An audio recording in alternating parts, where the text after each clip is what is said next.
O Brahma, our revered grandfather, you seek a human to destroy the evil Ravana. Permit me to be born to a human mother, and I will complete this deed of destiny. Grandfather Brahma was pleased with this positive response, but he cautioned as follows. Lord Vishnu, your power is too great for one human woman's body to bear. Let your spirit be divided among 3 mothers. I know how you must achieve this. In the blessed kingdom of Ayodhya, the virtuous King Dasratha has 3 wives, and as yet, not a single son. Allow yourself to be born to all 3 wives, but not in equal parts. And, when the time is right, you may bring peace to the 3 worlds by defeating the evil Rakshasa king. It shall be so, Replied the shining Lord Vishnu. The council was in agreement, and the divine plan was set into action. So now, let us turn to the human world, where the action of our story will take place.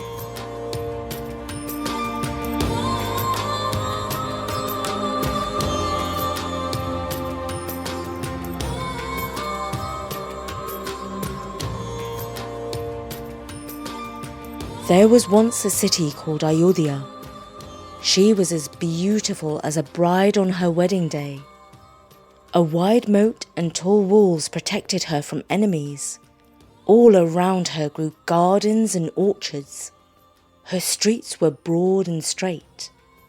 Even the houses of the ordinary people were well built and comfortable. The water tasted as sweet as the juice of sugarcane. The rice was scented with saffron. Ayodhya, Where flowers fall like soft rain from the sky. Ayodhya, Where rivers run like children through the park. Ayodhya, Where maidens move like moonbeams in the eye. Ayodhya, Where rubies burn like fireflies in the dark. Ayodhya, Where the wildest weather is but a gentle breeze. Ayodhya, Where monkeys sing like songbirds in the trees. Ayodhya.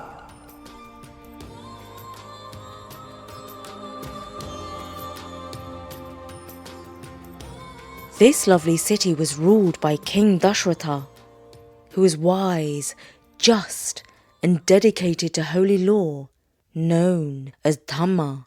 He was loved by his family and by all the people of Ayodhya. This blessed king had but one sorrow. None of his 3 wives had borne him a son. He consulted the wisest sages about what to do to resolve this problem. After listening to what they had to say, he decided upon a sacred rite known as a yanga, in which a horse is sacrificed to the gods. The day of the yanga was set in the calendar. Dasratha invited kings, holy men and nobles from all over the world to witness the ceremony. For weeks the workers of Ayodhya built pavilions, stables and houses to accommodate the visitors. The pillars were festooned with wonderful carvings, the walls draped in tapestries, and the floors covered with fine carpets.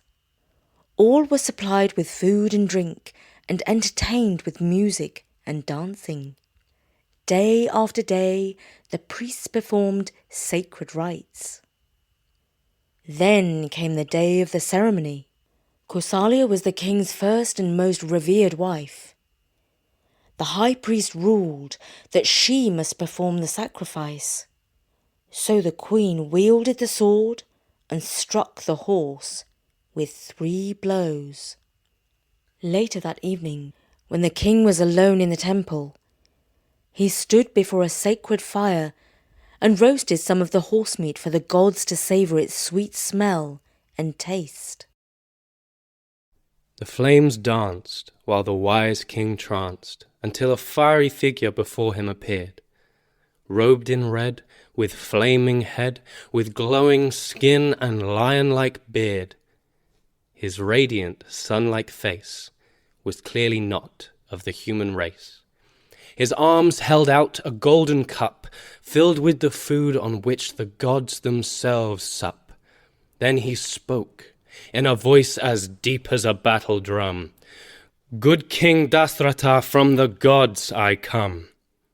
This food I bring feeds the heavenly beings. You must give it to your lovely queens. And of this one instruction be aware, Queen Kusalia must drink the greater share.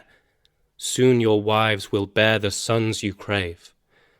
This is the gift that Lord Brahma gave." King Dashratha reached out and took the golden cup from the flickering figure of the flames. He did exactly as he was told, feeding the divine food to his wives, spooning it into their mouths, and he gave the largest part to Queen Kusalia, his first and most revered wife.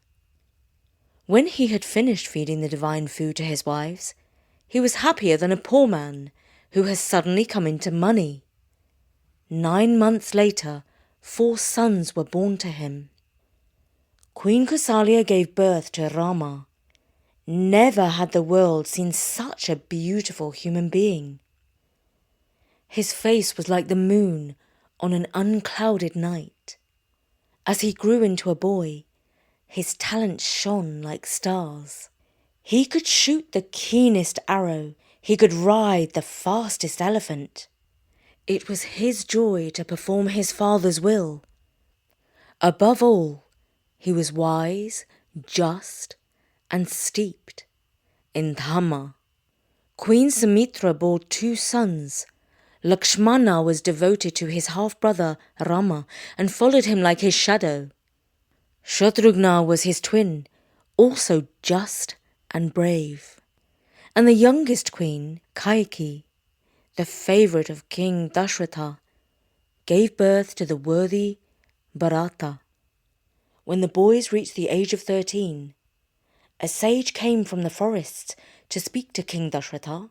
His name was Vishwamitra, known as one of the holiest of men who had ever lived.